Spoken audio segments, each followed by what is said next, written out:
Ռուսական բանակը մարտ-ապրիլին վերահսկողության տակ է վերցրել 34 բնակավայր և մոտ 700 քառակուսի կիլոմետր տարածք։ Полностью завершено освобождение Լուգանսկի Народной Республики։ Լուգանսկի ժողովրդավարական հանրապետությունն ազատագրված է։ Հարձակումն ընթանում է բոլոր ուղղություններով։ Ռուսաստանի զորամասերն ակտիվորեն առաջ են շարժվում Սլավյանսկի և Կրամատորսկի ուղղությամբ։ Ведет наступательные действия։ Գերասիմովի խոսքով ուկրաինացիները փետրվար-մարտին փորձելով թաքցնել ձախողումը տեղեկատվական արշավ են սկսել, թե իբր իրենց հաջողվել է 480 քառակուսի կիլոմետր տարածք վերադարձնել։ Կիևը չի արձագանքել Մոսկվայի այս հայտարարությանը։ Փոխադարձ մեղադրանքներ են հնչել ՄԱԿ-ի անվտանգության խորհրդում։ Ռուսաստանի ներկայացուցչի խոսքով պատերազմը չի ավարտվում, որովհետև Ուկրաինան ու Եվրոպան դա չեն ուզում։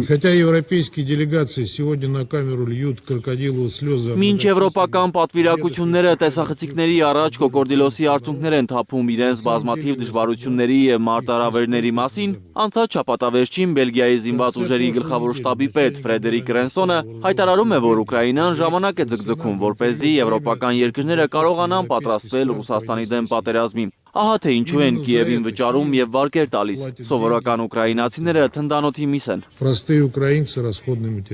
Ուկրաինայի ներկայացուցիչը այս մեղադրանքին ուղիղ չի պատասխանել։ Միայն հայտարարել է, որ ՄԱԿ-ը դեռ պետք է ստուգի Ռուսաստանում քաղաքացիական զոհերի մասին Մոսկվայի հայտարարությունները։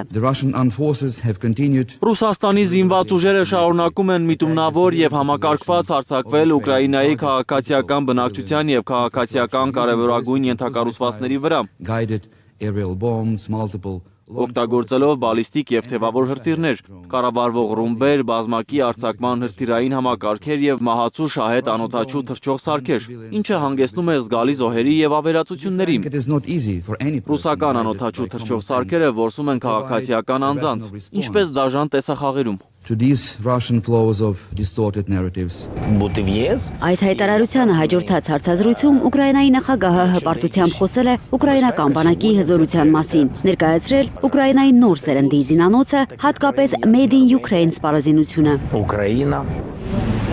Ով կարող է լինել Ուկրաինայում խաղաղության երաշխավորը։ Զելենսկին արդեն կասկածում է, որ դա կարող է Վաշինգտոնը լինել, իդեմս Թրամփի։ Թրամփի պաշտոնավարմանը մնում է 2.5 տարի։ Մենք ինչ ենք անելու դրանից հետո։ Նրա այս հայտարարությունը ակտիվ տարածում են ուկրաինական լրատվամիջոցները։ Զելենսկիի հույսը մնում է Եվրամիությունը, որի կազմում են ատեսնում իր երկիրը։ Մենք արդեն ուժեղացնում ենք Եվրամիությանը առաջին հերթին անվտանգության տեսանկյունից։ Նորվեգիա, Ուկրաինա, Մեծ Բրիտանիա, Թուրքիա։ Սրանք այն 4 երկրներն են, որոնք պակասում են Եվրոպական միությանը, քանի որ Թուրքիայի և Ուկրաինայի բանակները միասին ավելի ուժեղ են ռուսականից, սկսած Սև ծովի վերահսկողությունից մինչև օդային տարածքի վերահսկողություն։ Առայժմ եվրոպական անվտանգությունն ամրապնդելու համար նոր դաշինք են կնքել Փարիզն ու Վարշավան։ Ֆրանսիայի և Լեհաստանի ղեկավարները քննարկել են Վարշավայի մասնակցությունը Փարիզի միջուկային ծրագրին, համատեղ զորավարժություններ անցկացնելու հնարավորությունը և ստորագրել են համաձայնագրեր լեհական բանակի համար արբանյակ կառուցելու մասին։